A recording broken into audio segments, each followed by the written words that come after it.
Attention, all of my elevated content seekers. We Believe Digital is designed to inspire. Whether it's music, news, entertainment, We Believe Digital has the content that you don't want to miss. We're bringing you the best in news, entertainment, sports, inspiration, and so much more. Not only are we designed to inspire, but you can advertise with us and reach your target audience now. Got something that you believe in? Well, we believe in you, and we're offering you the opportunity to become a podcaster at We Believe Digital Studios. To become a want to know more? You can contact us at www.webelievedigital.com. And while you're at it, be sure to follow us on YouTube, Facebook, Instagram, and Roku at We Believe Digital. Good evening and welcome to Doc and Sock. We're broadcasting live from right here in Jackson, Mississippi. Those of you up north would call us down south. This is where you come for the family reunions, and this is where you come to bury all of your relatives, and this is where you come to learn your history. All of your children up there want to know who their ancestors were, where did they come from, and you have to come down south. Take them to the cemetery. That's where most of the history resides. You won't find it in books, but you can find it in the graveyard, in the cemetery. The actual record is there, and you'll be surprised when you get there. You'll find that blacks and whites have the same name, some of them in the same cemetery. You know, whites had two families, one white family and one black family. And many times they left land to their black children, and blacks had over a section of land. That's over 600 acres of land here in Mississippi. Now, most of that land has been squandered. It has been taken away through eminent domain or the lack of paying taxes. And for those of you that fell on hard times on August the 26th, the deadline for paying your taxes, we empathize with you. We understand how painful that must be to having lost property that remained in the family heirs for over 200 years. Now, if you're watching us on Facebook, then go ahead and share this program with your friends and family. Send us stars and subscribe over on YouTube. Hit the notification bell. Subscribe to the program. Our channel is growing every day, but we need you in the algorithm to make us really go viral. Over on TikTok, we got a significant fan base over there, and Twitch and Instagram. And we are investigating fan base to see how we can support Brother Isaac Hayes Jr. With his platform over there. Now, We Believe Digital Media is a network. It's not a page. You can have a page on Facebook and you can have your page on YouTube, but we are a network. And we are soon bringing a complete media outlet to the marketplace where we combine all of our print media with all of our digital radio media, all our podcast station, and all our social media. And you will be hearing from us, availing yourselves of opportunities to advertise, to support, and be a part of this great movement.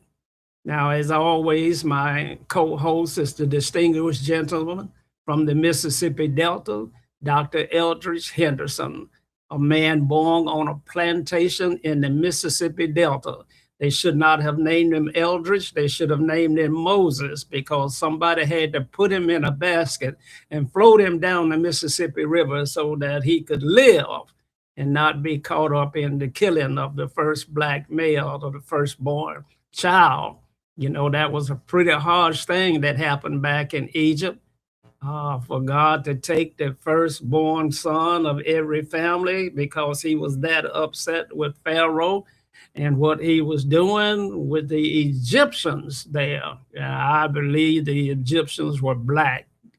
Doc, how have you been? Oh, I've been doing fairly well, but I've had some serious things happen to me recently. I looked at one of our We Believe digital podcasts, and I noticed every time you talk about the Delta, my birthplace, and I'm thinking seriously about going up there next week and find that old spot where I was born and see who owns it and see if I can get part of it so I can move back to that area. You think I ought to do that, sir? Why would you go back when you barely got out? Well, I want to see if we can buy it. You What- want to own a I part want I of it. want to own part of it. Yes, like we did down here in Hinds County.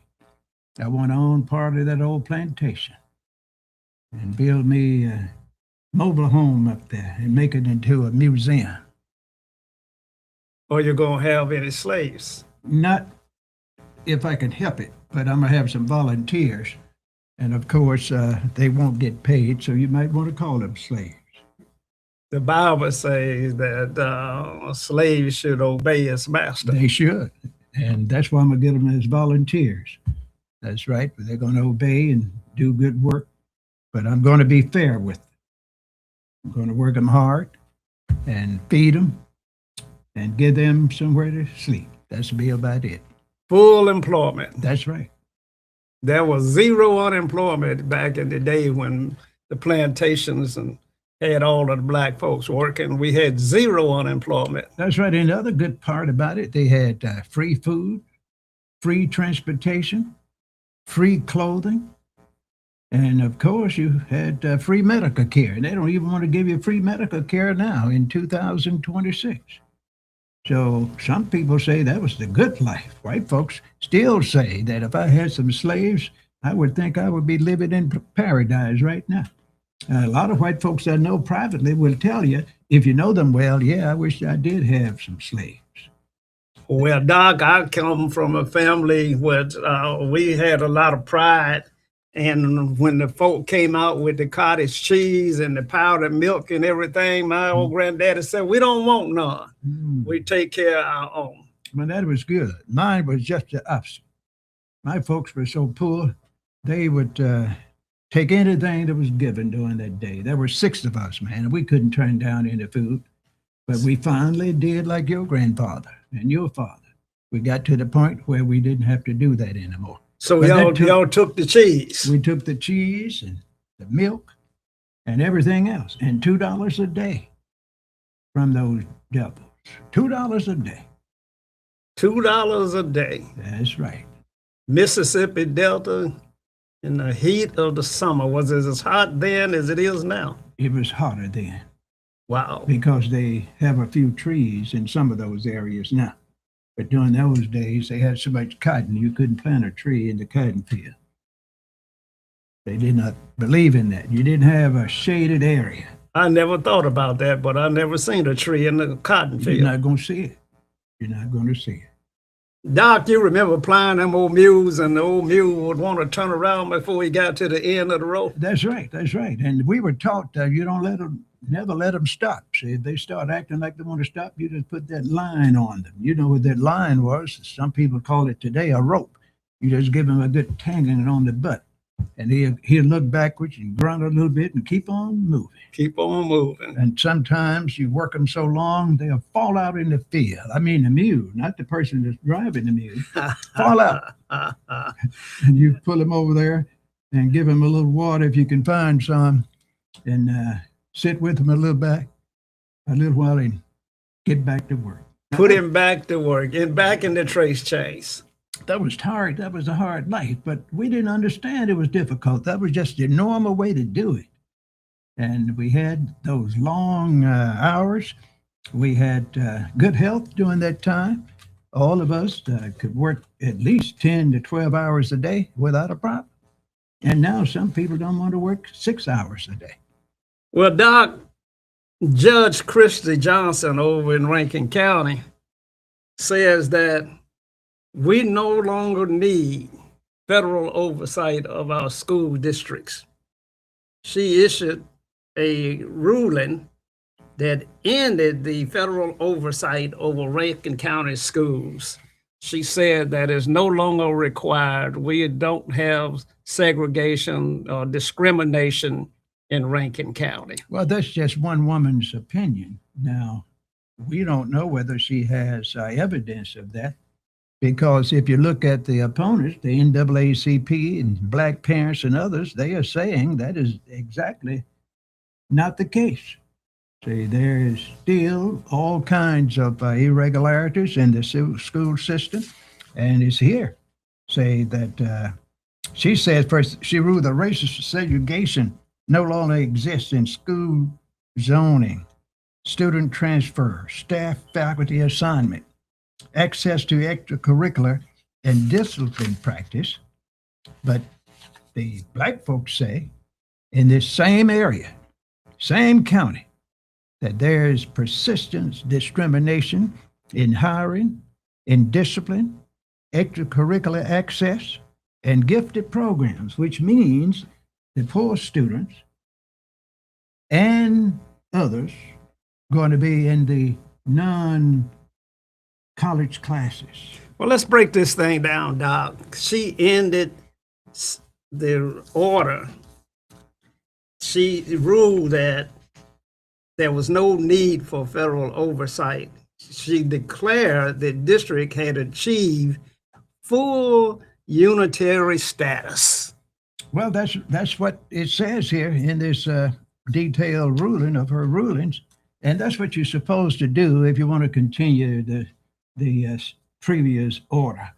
There's something called the previous order, and if you can get people off your back, judges, the IRS, or anyone, to stop looking at you, you can revert back to what you were doing in the past and continue to be silently and doing it worse, being more aggressive. And they know it would take another 15 to 30 or 40 years before people catch on and want to do something about it. And that's where you promote and continue racism and discrimination in areas where you I would say control. Now, Doc, I have had a lot of conversation about whether integration was a good thing or a bad thing for African Americans.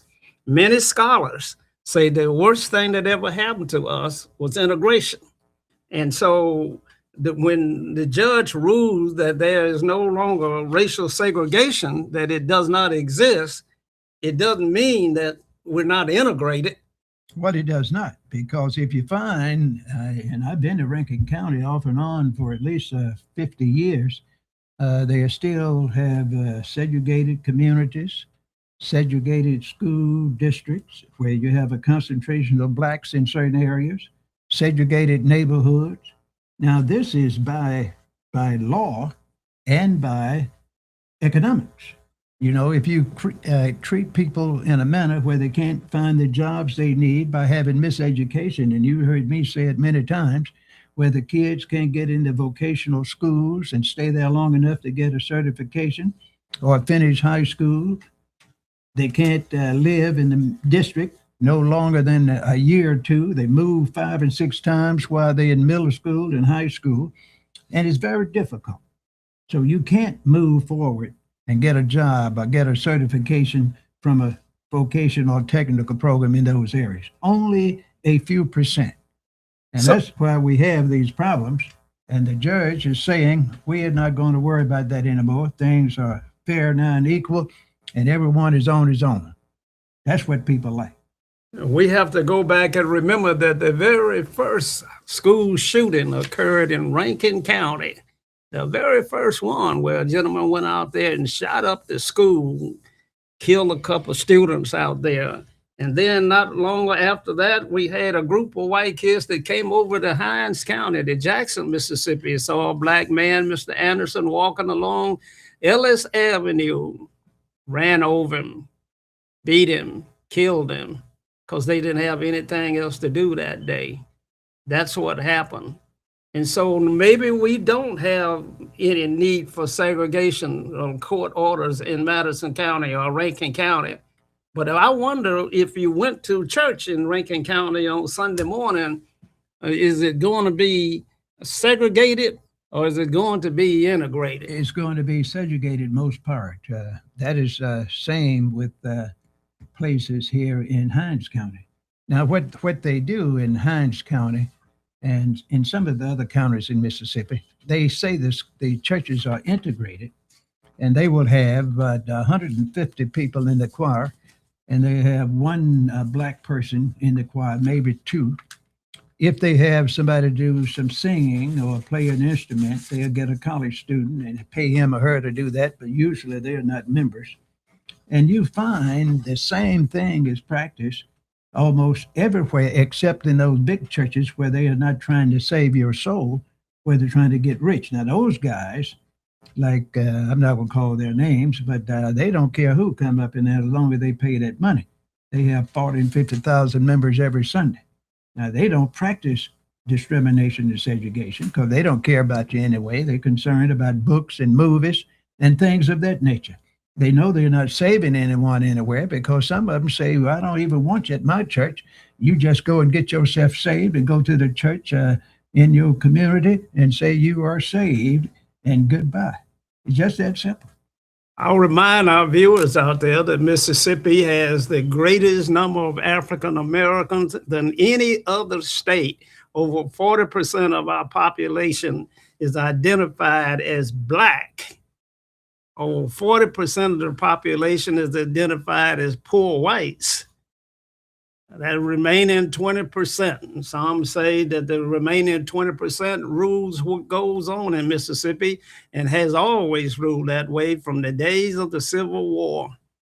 Doc, I'll remind you that over 700,000 people gave their lives up during the Civil War. And exactly what were they fighting about, Doc? Well, they was fighting, and this is a historical fact, and anyone don't believe me can do the research and find out they was fighting to maintain segregation, slavery, and keep black folks in a subservient position because they didn't want to change things because they always said, and I'm talking about the people that were dying, and told that if I can just get in this war and keep these Negroes free, from have freedom, I might become a slave owner myself.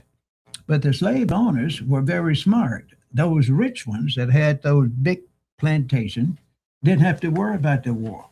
They could go and pay a poor white man $50 or $60, some $150, and they will go and serve in the Civil War, just like Donald Trump and some of the others, were excluded from the war. I believe Bill Clinton was one. You just have the money to pay doctors and others, or have your dad who is on the board of control that allow people to join the military, draft board. You just don't worry about those kind of things. Doc, were you drafted? I got unfortunate. Yes, most certainly. And what happened? How was that experience? It was a wonderful experience. That's the best thing ever happened to me after I survived. After I survived the war, I thought it was a great thing then because I got hooked up with the Veteran Administration, and they were able to give me an opportunity to attend school free of charge for 5 years, to go to college and university and things of that nature. And then most people know that if you are a soldier with honorable discharge, you can get certain monies for homes and farms and businesses and things of that nature if there's any money left. Now, they are going to give it to the white soldiers first. And if you have someone in your corner, you might be able to get a farm loan or a home loan. Sometimes your interest rate would be a little higher. Sometimes they were keep you in segregated neighborhoods and say, well, if you want to go to the so-called gated community, even if you had the money, those real estate agents, and I tried that once, they wouldn't show you those houses.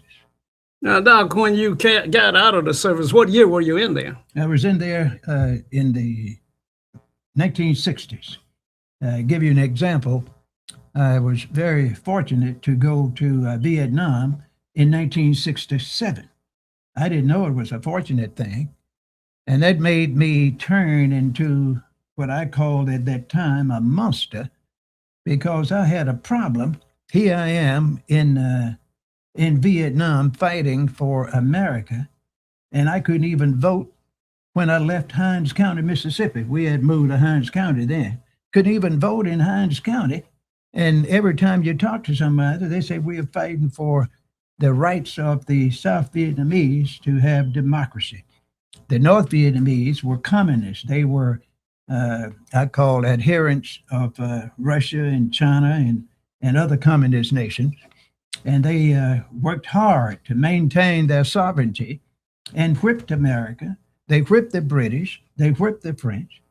And they wondered how they did that. And it was very simple. You can't whip a person that's been in a country 3,000 and 4,000 years before you were even organized yourself, because they have houses, factories, colleges, universities, and everything underground, in mountains and all kinds of things. And they plan this because they know people are going to try to destroy them. And you can't beat a man like that. That's why you are not going to find anyone beating those people in Iran, because they have a similar history and a similar nature. They are organized to the point, I've called it, of 300 layers, where people are trained to take over. If the person ahead of him die, they are going to move into the next position of leadership, starting at the local area, moving it up to the national level. So you have a lot of folks to kill, but at the same time, you're going to find what these kind of people do. They go and let you win a little bit, and you become more and more arrogant because they want you to bring your soldiers to their country and get in their terrain. We call it putting the boots on the ground. And that's what they did in Vietnam. They got us over there. We first started over there as advisors, where we couldn't protect ourselves. You couldn't shoot those so-called communist Vietnamese.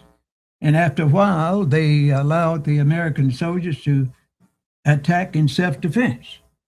And by the time I got over there, your job was to shoot anybody and anything that moved. And that was a very, very liberating stance, because folks like me were very concerned about living, and we fought like hell and shot everything in sight until we were able to get out of there. And it worked.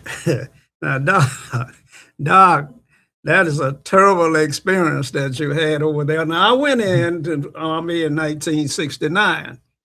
So I was on the tail end of the Vietnam War. And so I didn't have the experiences that you just described, because I never got a chance to shoot nobody.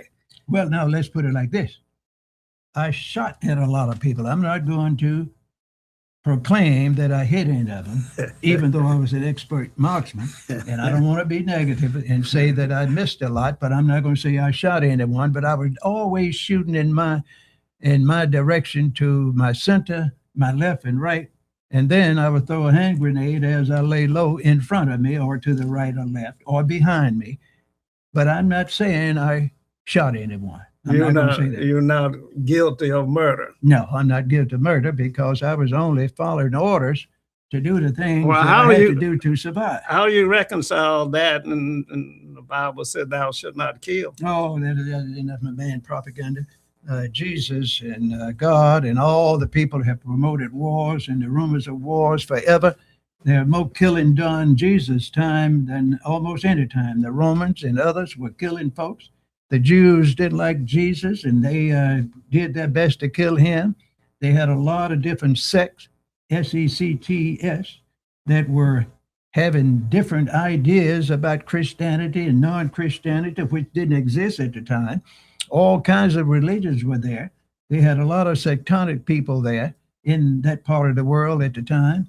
They had all kinds of rulers there, separated men and women. Women were treated as slaves, just like they are now in some parts of the world. Things have not changed very much.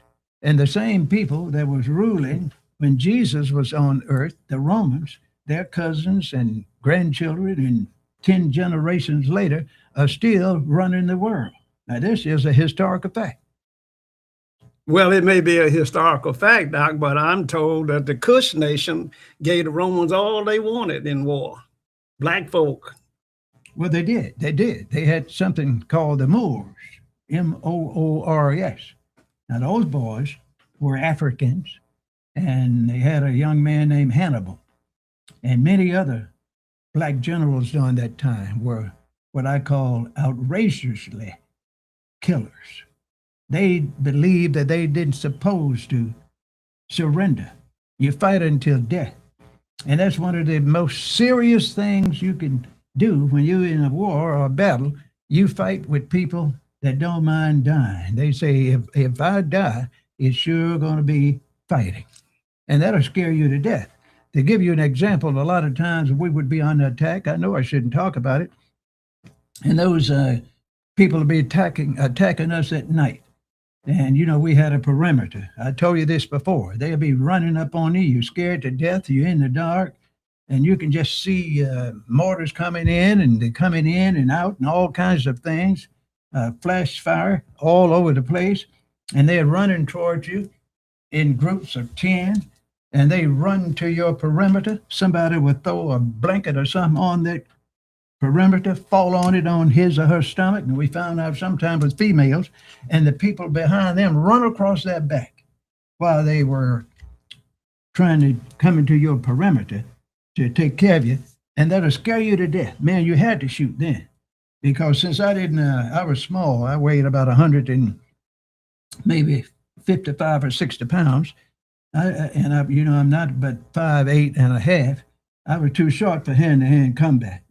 So, man, we had to work hard to survive during those times. Now, I shouldn't talk about it, but this is good therapy. They issued you a bayonet on the end of your M16, didn't you? Yeah, I did have that. I mean, I didn't want to ever use that. Man, that's too close. That's real close. That's too close, Doc. Because, see, since I was there, for our viewers out there, young folk that don't understand what we're talking about, the bayonet is a knife that you put on the end of the M16, and you're supposed to use that as a weapon when they get close to you. When they get close to you, they call it hand-to-hand combat. You had the M16 with that, we call it a blade on it, and a lot of people, some of us had pistols and a knife and other things, hand grenades and all kind of things. And you were over there fighting for your country. That's what they told me. That's what you were doing, Doc. It didn't matter whether you could vote or not when you... No, it didn't make any difference to anyone. Black folks are extremely loyal. Oh, yeah. And to religion and to the country. Well, they are for reasons that they were taught. You know, you're supposed to love your enemy. You're supposed to fight for your nation. You're supposed to sacrifice yourself for the common good. On and on and on. And if something happened to you, you're supposed to call it a blessing that you were killed fighting for justice and equality for others. Because you are going to be saved in the end, and you're going to heaven when you die. I hate to talk about this kind of stuff, but that's what we were taught. And so, you know, even when the Japanese bombed Pearl Harbor, they had kamikaze pilots, suicide pilots. That's right. They just fly right into the... Now, those are the kind of warriors that I like, that say, I'm going to win and take someone with me, or I'm going to die. Those folks had their funerals before they got on the plane. And they declared that I'm going to go and take care of my country. What do you mean they had the funerals before they got on the plane? Well, they didn't expect to return. And it was an honor to die for your country. The Japanese were strongly concerned about integrity, honoring their leaders. And those young men would get in those planes, spot a ship somewhere out in the ocean, and they would give it a few strapes. And if they had any kind of tough resistance, they would zero on that thing and dive into there because they had bombs on the plane, and they said, we're going to get honor. They are now called martyrs. That's right. Kill themselves on the spot. And that scared the Europeans to death. So, Doc, if we have such a history of violence, Why is it that we look upon violence in Jackson, Mississippi now as something new? Well, there's nothing new. And the bad part about this violence in Jackson, Mississippi, and other places where they allege that these people are losing their minds is going to get worse because the very people that committed the violence are the people that have been ill trained, miseducated. Parents are in positions where they were not able to support them. They gave the children away too many times, and many of them ended up on the streets, living with various friends and relatives from time to time, no permanent place. And all those folks got to eat. They have to have clothing. They want to have money in their pocket, but they have no skills. The schools didn't do anything for them other than expel them. Just the other day, someone told me this, I believe on Monday. Say, I'm a school teacher, and I tell you, Doc, say I had to get rid of a young man. I turned him in to the principal. I said, what you do that for? Say, he cussed me out. That's what this person told me. And the principal sent him home. Gave him 6 weeks for cussing out of a teacher. And when I taught school, I never turned anyone into the principal. I took care of that myself. You don't do that. You don't have the kid at home now. Here he is, suffering already. And he probably cussed the teacher out because she probably told him to read something. And you know, if you can't read, you don't want to be embarrassed in your class, along with your classmates. So you get up and walk around, cuss the teacher out, or hit somebody else out the head so you can get out of that class. And it doesn't help if you're 16, 17 years old in the fourth or fifth grade. Well, this was a seventh grader. Doc, we're up against a commercial break. I know that we've had a history lesson here, and we are always bringing you information about how it was back in the day down south and all across the country. Black folk have played a significant role in keeping this country safe. Doc and I both are products of the United States Army, and we're proud of that. Some people like Muhammad Ali refused to go, and others based ahead their logic and their reasons, but we were well trained and brought up in good Christian families, and we felt like it was our obligation to be a soldier and to do all that we could to keep those of you that were back home safe so that you could whip us when we come back. Now we're going to take a station break, and we'll be right back. Have you had your Earth Blend coffee today? At Earth Blend Coffee, we take pride in offering you the very best of beans across the world, blended and roasted to perfection, giving you superior quality and satisfying and flavorful taste. Experience the world in one cup with Earth Blend Coffee. To order, visit earthblendcoffee.co now. Jackson, get ready for a brand new entertainment experience where fun, good vibes, and unforgettable memories all come together. Whether you're planning date night, girls' night out, birthday parties, or you just want to have a good time, we're creating the place for you. 2659 Livingston Road, across from the Medical Mall, Snooty Fox. It's your destination for a good time.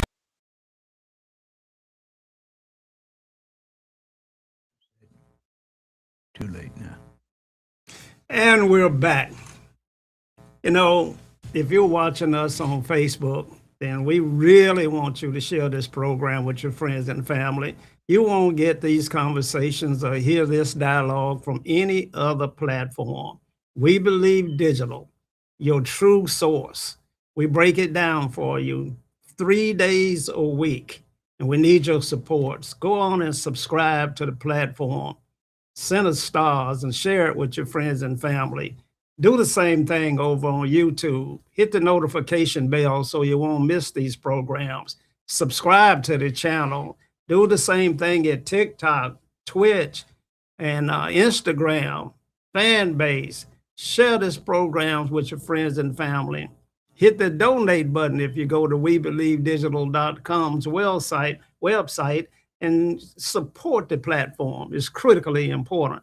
Now, we were having an interesting conversation about wars and the rumors of wars and the life and experiences about being in war. And we got to talking about our children. And it brings me back to the second half of our program. And we're talking about these children and the violence that we have in our communities. You know, Jackson, Mississippi is ranked #1 murder capital of the country. We've had that designation for the last 2 or 3 years, surpassing Gary, Indiana, St. Louis, and Chicago, which is dangerous in Jackson, Mississippi, where I have many times I've encountered young black males walking the street with their pants sagging, carrying 9 millimeters and AK-47, and they walk up to me and they say, "You the big cheese?" And sometimes, Doc, I'll say, "I don't know whether I'm the big cheese or not. Depends upon what you got on your mind, young man." And so, you know, these are our experiences. And Doc, when we look at Mississippi, ground zero, this is where it all happened. And there are more black folk in Mississippi than any other state, more elected officials than any place else. But economically and health-wise, we are on the very bottom. Well, let me tell you something that you already know, and all the stats will confirm this. We're at the bottom by design, because you find that when you start getting from the bottom, you have to have a shift in the economic wherewithal that the people received. In our previous situation, black folks in Mississippi were totally what I call quasi-slaves up until the 1970s, really. They started getting a little so-called political freedom after the vote. A few blacks started voting in the mid-1960s. So by 1970, they had enough where they can elect a black person here and there. And others said, now we got to watch these Negroes. If we allow them to become voters and start making themselves judges and mayors and city aldermen and board of education people, they might take over something. So we're going to use the economic screws on them. We're going to make sure we don't get strong leaders. We're going to go and put our candidates in. And if a strong leader is pretending to run, we already found some that we're going to have to run against him or her. And once we get them in, we're going to make sure they don't have any what we call financial powers. If we control the money, we give them what we think they need. And that is exactly what happens. You get in office, you don't have the money you need to take care of your streets. You don't have money you need to compete with the nearby municipalities. And that's all by design. So your people suffer the consequences of what I call the consequences of evil. And the people that you're ruling don't want you to rule them. So their next move is to move out of your area and take the resources with them. That's just a normal thing. And then they expect you to continue to do the same thing. But that's why with the extra numbers of black rulers in politics, see, if you have as many as 40% and you have all the black politicians in your area, and we rule, at least they rule a lot of cities and towns, but they don't have any economic power. They don't believe in building coalitions. All the little small towns, and we're going to use Hinds County, for example. They have about 7 towns, I believe, in Hinds County. I'm just giving a rough number. Utica, Bolton, Clinton, Jackson, and Edwards, many others. And at the same time, you have 7 or 8 different police chiefs. You have 7 or 8 different fire chiefs. You have all kinds of people that's doing what I call jobs that ought to be merged into one person. For instance, why would you have 7 different police chiefs in Hinds County versus having one? Why you have 5 or 6 different school districts in Hinds County versus one? They need to be merged, as they did in Vicksburg and many other places throughout the country. Vicksburg merged the city schools and the county schools, got one superintendent and one school board, and it works fairly well. Now, it's not excellent because they found that the money started disappearing. Because if you look at the history, certain people remain in office too long and they get comfortable. And when they start shifting funds and funds start disappearing, certain people don't kick them out of office. They just allow them to stay there until they retire, or until they get 50 or 60 and get tired of So, taking Doc, would you advocate for term limits? all the time. There should be a term limit on everything. Every appointed or what I call elected position, including the Supreme Court. There's no reason to have someone in any public office for life.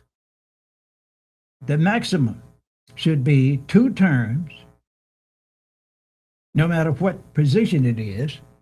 I don't mean that they have to get out of politics. He or she could run for another position or get an appointment somewhere as a public servant instead of being an elected person. That includes judges and others. So we think then that because of the difficulty that we have in moving the needle, and we don't have the ability to recall people once they are put in positions, but yet they are unable to move the ball forward, that maybe we ought to have term limits so that it'd be mandatory that we get new individuals in, because it's difficult to unelect a tenured person. Well, it is difficult, but the thing is, it can be done. I don't know a man alive that's over 20 years of age, or a woman, that's in any position of responsibility, that's now in their 30s up to 60, that you can't find that's clean enough to withdraw from society and continue to be a crook. Anyone that's elected or appointed in any position, if you find that they're not doing their job properly, you need a citizen committee to go to those folks with their faults, and we all have them, and show them on paper what they have done or are doing where they are violating the law. And there are certain things you have to look at if you want to get someone out of office. 1, money, drugs, alcohol, thirst for power, and abusive relations at home. Those 5 things, if you look at any person that's appointed or elected, got some problems there that's violating the law in one of those 5 areas. And if committee people will get together and investigate, you'll find that you can get enough information on those folks and have them to automatically resign. Or you do just like the other people do on the outside. When they get tired of certain leaders, they go and find things about them where their weaknesses are, and they go and talk to them in a manner and give them a few dollars and allow them to violate the law. Then you prosecute them. That's the way to get certain people out of office. Well, but if you don't want to do that, you can use those other indices that I mentioned, and you can talk to them in a private manner, show them the evidence, and give them a good notice of 30, 60, or 90 days. You know, I believe in the 30, 60, 90-day rule. When you have enough evidence about a person and you bring it to him or her and say, we're going to allow you to look at your rap sheet and we want you to resign or we're going to expose you. They do this every day in areas. Now, Doc, it probably would save a lot of young men's careers and their families, because we wouldn't have so many people being imprisoned for corruption or alleged embezzlement and things of that nature, because they would have been out of office. That's correct. And probably would have saved their lives. Now, Mississippi is ranked number 49 in economic well-being. 28% of our children live in poverty, Doc. Children whose parents lack secure employment is 34% of those children's parents don't have a decent job. Children living in households with high housing cost burden. 26% of our children live in that condition. Teens not in school and not working. 10% of our teenagers are not in school and not working. Where are they, Doc? They are walking the streets, living here and there. And that's a good example of what the politicians, the preachers, and the corporate leaders can do. They can look at that same data that you have, and they can find that 10%. They know where they are.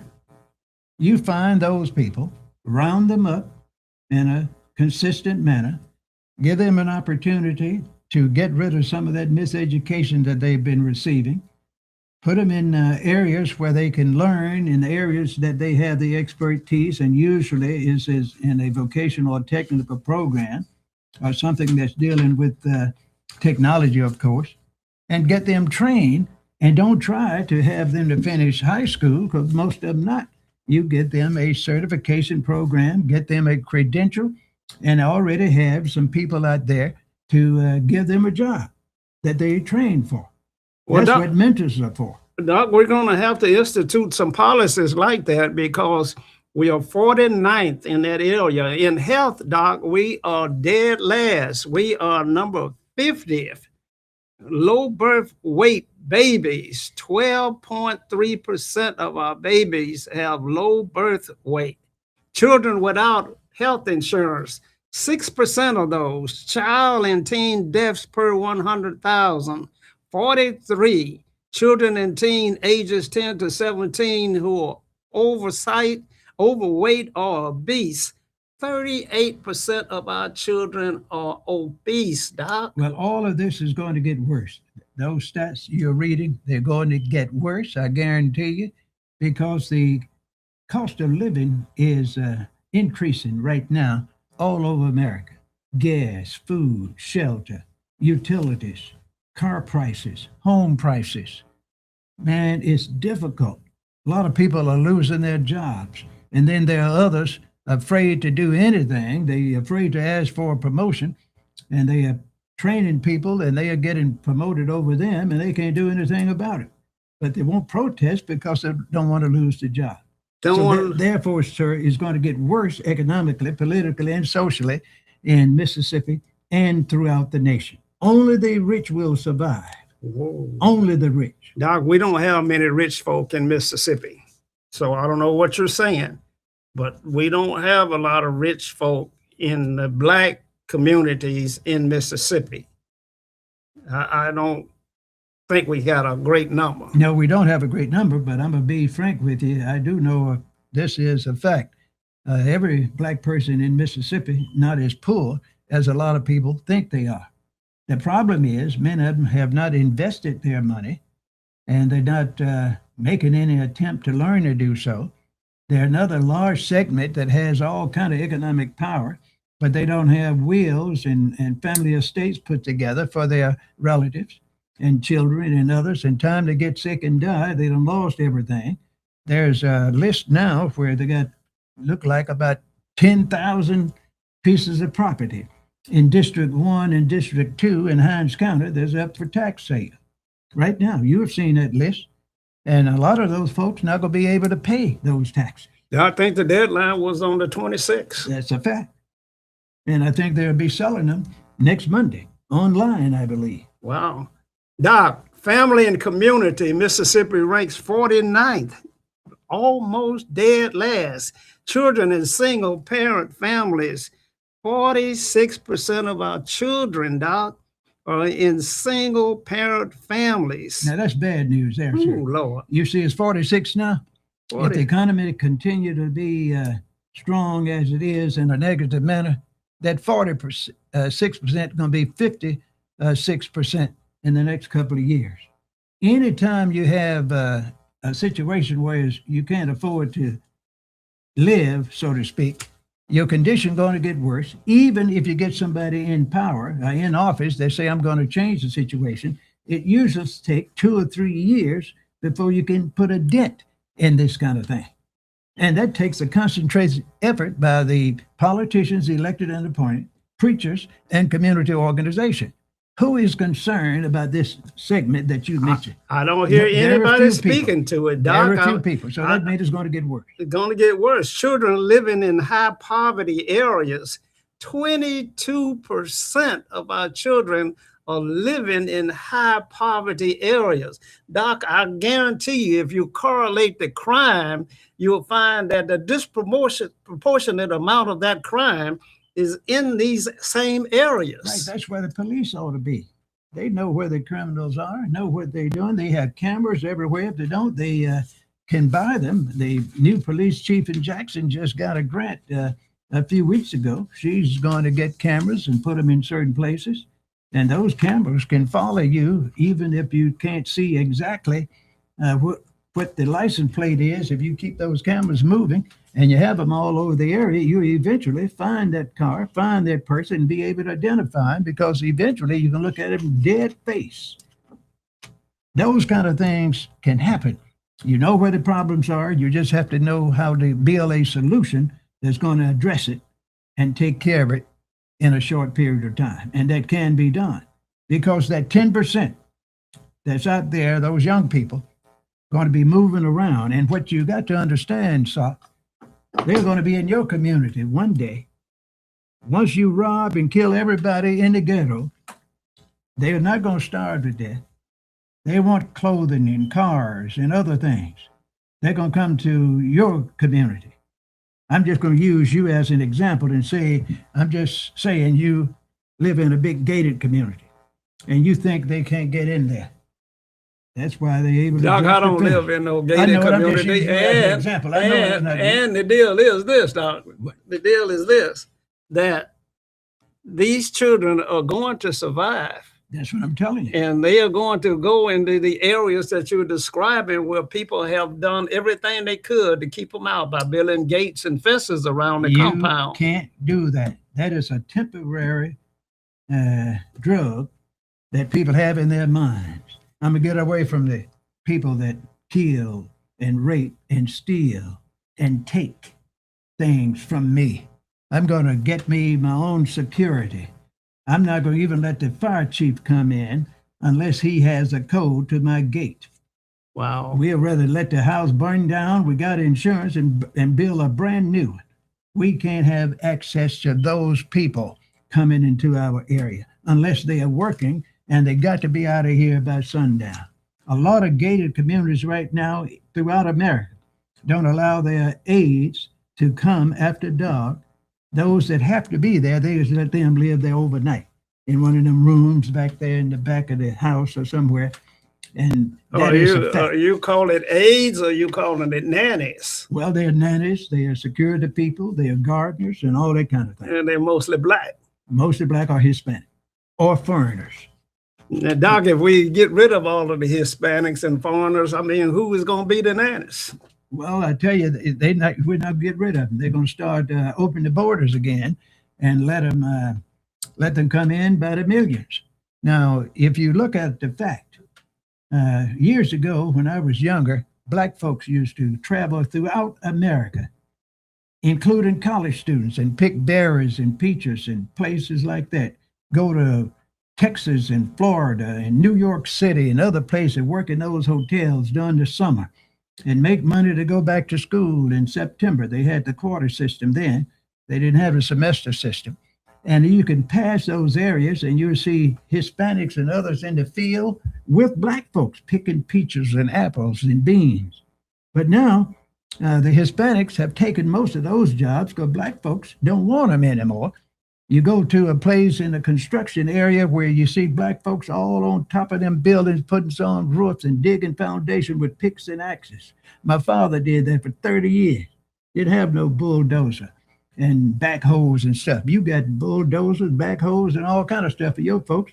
My dad and his boys used picks and axes to dig foundations for subdivisions, 15 and 30 houses here.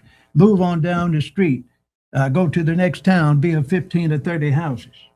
Well, Doc, and they learned on the job. They were not educated, but they could build houses, do bricks, do electrical work, and all they needed is a so-called certified electrician to sign the papers and say, boy, get over there and wire that house up. Doc, you said that you could see Hispanics and African Americans in the same field picking peaches, but I grew up in Mississippi. I can't ever recall seeing blacks and whites in the field picking cotton. No, you're not going to see that. You see Well, black. where were the whites? Well, they were either sitting over there somewhere on their horse, or in a private church somewhere or a school, hoping they don't get too close to you. But now they would visit you at night, of course. They would visit you at night. And I told you, I know a lot about that. And it's just amazing how people can do certain things in the evenings, but they can't do it during the day, and especially on Sunday. And that's why you have mulattoization. I guarantee you, I hate to get back to that, but a lot of people love each other after 8 o'clock. After 8 o'clock. After 8 p.m. Doc, we're getting close to the end of our program, and I know we got to get to Mr. Nolan Wells. This is day 56. 56 days after that young man departed on a boat with his white friends, going out to Horn Island to celebrate the 4th of July, the 250th birthday of America. And that celebration ended in a situation where this young man did not come home. 2 days later, he was found face down, floating in the ocean. Doc, 56 days, and we don't have any more knowledge about what happened to this young man than we did on the second day. Well, let me give you some real news. Another 56 days not going to pass before you have more knowledge that's going to shed some light on things, that's going to scare a lot of people to death, going to hurt a lot of people, and make people want to go out and shoot and kill each other. Matter of fact, there's 2 or 3 of them already been so upset they want to kill folks now related to that case. Am I correct? You're right. This young lady on the screen here, Michelle Edwards, have been arrested. And yet we don't know, no one has been arrested that was involved in this accident or in this murder. But these 2 people here, both seem to be people of color, have already been arrested and charged and denied bond in some cases. How can the justice move so swiftly against African Americans, and yet we don't have any more knowledge about what happened to Mr. Wells than we did on the second day? Well, it's very easy. Some of the same people that's investigating the Wells case, investigating these folks. So you go and go to the one that is going to provide you with less trouble. You get the people that's threatening to do things and leave the people that actually did the wrong deed alone.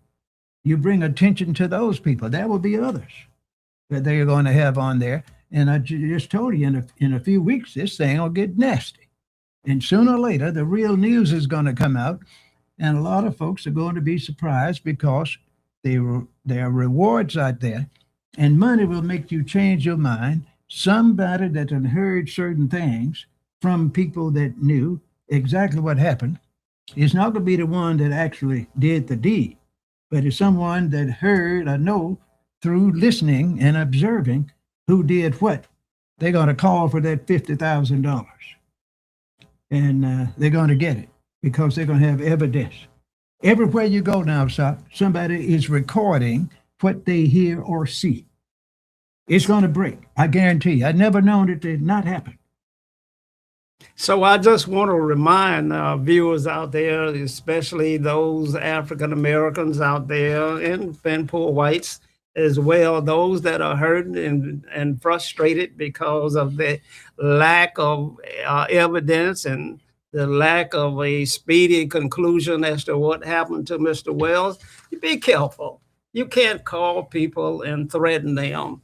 You can't, regardless of how you're feeling emotionally, you can't do it. Because as you see in this case, the FBI has locked up those that express this outrage about what's going on in Mississippi. And so just be careful out here. This doc says this is going to get a lot worse before it gets better. And Doc has predicted that World War III is right around the corner. Doc, you may say it has already begun. It has already. Well, see, World War III is going to have three components. And we're in the second component now. It's going to be part one, part two, and part three. Right now, we're in part two. Anytime you have over 37 nations that's involved in a war, directly, indirectly, you're getting to the point where you're going to have some major battles on land, on the ground. And that is what's going to be happening soon if they don't go and have some kind of ceasefire and start providing some equity on all three sides. It's going to get mean there. Everything that's going on in the world going to get worse if people can't learn to build coalitions and compromise, negotiate, and not want to take 100%. Sometimes you have to take 50%, 60%. Doc, we're out of time, so we're going to stay on the Nolan Wells case until actual information comes about that tells us what happened to this young man, to the mother and to the father of this young man. You know, our prayers and our empathy and sympathy goes out to you each and every day. The worst nightmare you could ever have in your life is for your child not to come home in the evening. And whether it was a tragic situation, an accident, or whether it was murder, it's the worst day you can ever have in your life. And so we here at the Doc and Sock Show are going to stay right on top of this case until we can bring you some information that shed light on what happened in this situation. As always, our time just flies. There's so much more we need to cover, and we're going to try and get to it come Monday at 5:30. Doc, tell the people how they can get in touch with you. Very simple. Ladies and gentlemen, you can call us at 601-201-1957. That's the PCAP Media Group. And there's a team of us that's available to move anywhere in the world with your insistence and support. And we'll come to you and help you address whatever your concerns are, if they are dealing with religion, leadership, economic development, politics, or almost anything that's related to human nature. We can tell you how to solve those problems. Or you can email us. I'm not going to give that out at this time because we only have a second left. Well, Could you mention that? I will, Doc, the Prostate Cancer Awareness Month. You're not alone. Prostate Cancer Support Self-Help Group, Inc., a 501c3. Join us as we raise awareness, educate, and support men and families in the fight against prostate cancer. Black men don't want to go to the doctor, Doc. Yeah, but they need to hear this because we're going to have this press conference on Tuesday, September the 1st, 2026 at 10 a.m. at the state capitol in the great city of Jackson, Mississippi. 1 in 8 men will be diagnosed with prostate cancer in his lifetime. 1 out of 8.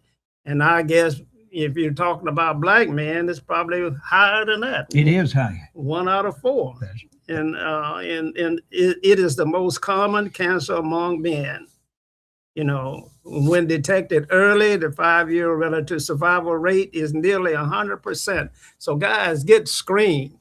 We don't have to go through the invasive testing anymore that we used to have to go through to check your prostate. Nobody wanted to drop their pants and be violated in that way, so men didn't go. But now they can do blood tests. That's what I understand. So, folks, you need to take care of this thing. And again, you need to get this done next week. You need to go to this press conference. You need to get the will and your family estate together. And you need to start investing and saving more and looking out for your family. Stop having all these children out of wedlock. Stop having so many kids that you don't want to support. Adopt some that's already here. Move them in with you. I'm talking about those that have the means. You just don't have to have a child just because you're male or female. Get some that's already here. Now, that is controversial. People don't like to hear that. I'm not going to say anything else about it. We don't have enough time. Doc, it's always good. We'll see you Monday at 5:30. For the rest of you out there, stay safe and good night. So I got 2 or 3 I want to bring.